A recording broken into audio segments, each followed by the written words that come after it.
ay ipapaliwanag ko ngayon sa inyo po ang sinasabi ni Rin kung bakit po ang pinapakita niya dito ang power ng peso natin. Ah, ito is naka-based naman talaga po sa gold value. Now, si Prime, tinaas na yung wage natin, yung which hindi naiintindihan ng karamihan, maski ako, hindi ko naintindihan yon.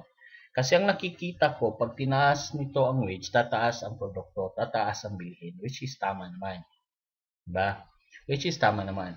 Pero, pag tiningnan mo naman ang mas malakihan doon na setup, ito po is ikukumpara natin ang power ng peso sa euro at sa gold. Dahil naman po, syempre lahat tayo gustong maka-withdraw. So, ito yung sinasabi ni Rain, which ipapakita ko ngayon yung computation niya. Noon, yung gold value is 10 PHP, ngayon naging 11.65. So, punta tayo dito. So, ang pinag-uusapan is, bakit naging 88 ang wage? No? Bakit tinaas ni Prime ang 88 ang wage? At ito naman yung computation na rin na talagang i-detail ko lang para maintindihan ng karamihan. So, ang punto ni Prime dito is, yung power of peso malaki. Palakasin. Bakit palakasin? Kasi po, syempre po, pag mag-withdraw tayo, hindi naman po peso euro siya So, kung kahit kaano karami yung euro, maging marami lang tayong production, pag maliit naman yung power niya, wala din tayong maabot na euro. Diba? Ang mangyayari doon, marami lang tayong nagawa, pero hindi naman talaga tayo kumita. Now, ang goal po natin kumita dito, kaya ang goal ni Prime is pinalaki ang wage. No, naging 88. Kasi pinalakas na yung peso. Now, before, ang power ng peso sa 1 gold is 10 PHP. Pero ngayon naging 11.65 pa. At tumataas ito. So before, no, pag ikaw merong 125 productivity at nag-work ka, nagtrabaho ka, ang maging salary mo noon is 10 PHP. No? So pag yan 10 PHP, that is equivalent to 1 gold kasi 10 PHP din before. So 1 gold yun. So ibig sabihin, marami kang mabibili sa global. At madali kang maka-convert into euro. Madali kang maka-withdraw. Pero ang nangyari ngayon, since ang conversion is 11.65 na, kahit ang productivity mo is 125, pag nagtrabaho ka, 10 PHP ka pa rin, ngunit naging 11.65 ng gold, ang nangyari, naging 0.85 na lang ang halaga ng PHP mo. So dito, na-lessen yung pagbili mo sa global, which is kailangan naman talaga makabili tayo ng global kahit papano kasi hindi pa nga po tayo kompleto sa lokal. At kung goal nyo naman makapag-euro, talagang kailangan natin palakihin yung value ng peso natin. Now, paano ko ba kinompute ito? Ito po yung formula ng salary. Wage divided by 1,000 times productivity. Saan ko nakuha to? Bigay po to ni Taura. Pwede nyo pong i-verify sa kanya. Etong 1,000, nakaset po yan ni MG.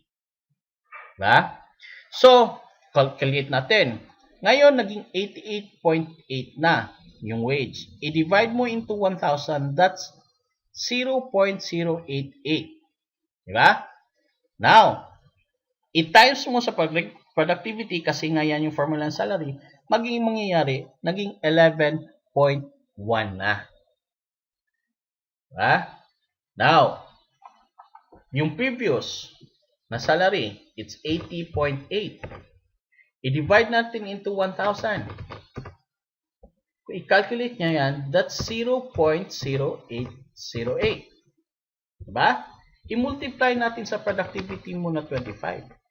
Ang kararatingin dyan is only 10. Tama ba? Double check nyo para naman malaman natin kung tama ba itong pinagagawa ko dito. Times 125.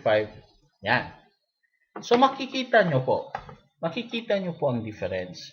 Ang problema is, tumaas yung gold. Kaya kailangan pataasin din yung wage para ang power ng gold, ang power meaning ng peso malaki at mabilis tayong maka-withdraw at mas marami tayong mabili sa global. Dahil nga po, hindi pa kompleto ang lokal. Sana po inintindihan ninyo. Now, may solution din doon. Pero ito yung pinaka madaling solution na ginawa ni Prime para mabalanse. No, sana po hindi po ako nagpapanig kay Prime lahat, but tinitingnan ko, binabalanse ko rin ano ang paningin niya. Now, ang aayusin natin ngayon is ito, 11.65 PHP ang isang gold. So, sa nakikita nila Supremo at nila Switch at iba pang mga ministro, kailangan ipapababa ito. No? And the only way na para mapababa ito is i-consider ang pag-aaral sa global. So which is, yan ngayon ang pinagpupulungan nila at hopefully makita natin ang resulta mamaya. So kung paano nila mapababa ang value ng gold para mapalakas ang peso. Pag mapababa nila to, mapababa din ang wage, ang salary. Kasi kung hindi natin ipapaba to, mapipilitan tayong ipataas ang ating productivity, which is hindi naman lahat kayang mag-invest. Or, itaas ang wage. Para naman, lumakas ang power ng gold natin at mapabilis tayong maka-withdraw. Hopefully po, kung meron kayo nakitang mali sa presentation ko, please correct me if I'm wrong.